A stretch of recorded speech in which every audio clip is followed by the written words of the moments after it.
دادگای فیدراڵی عێراق بە بڕیارێک ئەنجومەنی پارێزگاکانی هەرێمی بەهۆی بەسەرچوونیان هەڵوەشاندەوە کە ماوەی 5 ساڵە لە بۆشایی یاساییدان.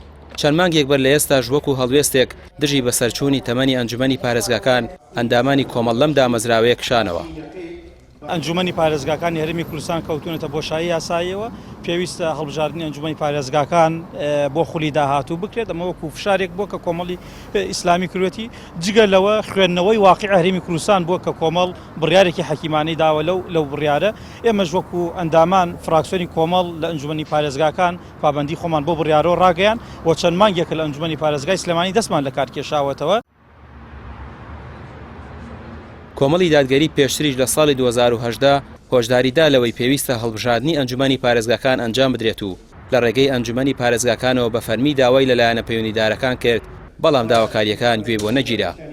ئێمە پێشتر لە 2018 وەکو کۆمەڵی دادگەری ئێمە ڕازی نەبوون بە درێژکردنەوە. ئێمە یادداشتی خۆمان تەقدیم کردبوو کە على ئەساس هەڵبژاردن بکرێتەوە یان شتێ لەم ئەنجومەنانە بکرێت، چونکە ئێمە 4 ساڵی خۆمانمان تەواو کردبوو. یاسایی لە هەموو دنیا 4 ساڵە بۆ هەموو پۆستێکی باڵا کە لە وڵاتێکا ببرێ بەڕێوە، بەڵام زۆر بەداخەوە لەم کوردستانەی ئێمە ئەڕوات یعنی جاری وایە وازی لێ بێنە 10 ساڵ 12 ساڵە ڕوا بەبێ ئەوەی کەس بڵێ حاڵیان حسابێ.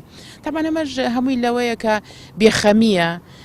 بێخەمیە لەوەی کە یعنی لە یاسایە، بێخەمیە لەوەی کە خەڵک گوێ ناگرێ گیرێ لە خەڵک، لەبەرەوە ئەمە بێخەمیە کە یعنی پێویستی بە ئاوردانەوە هەیە.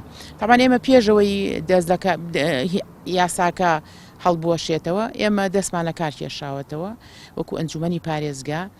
ئێمە منیش و کاک ڕەمەزانیش سەربەرزانە لێ دەرچوین الحەمدولله. کۆمەڵی دادگەری و ئەندامانی لە هەر بەرپرسیارەتیەکدا بوو دەڵێن لەگەڵ ئەوەدا بوون دامەزراوەکان یاسایی بن و هەڵبژاردنەکان لە کاتی خۆیدا بکرێت. هەر کاتێکی شتەمەنی دامەزراوەکان بەسەر بچن لێی دەکشێنەوە. کشانەوەی لە پەرلەمان و ئەنجومەنی پارێزگاکان و حکومەتە خۆجێیەکان لە ماوەی ساڵی ڕابردووشدا باشترین نمونەیە.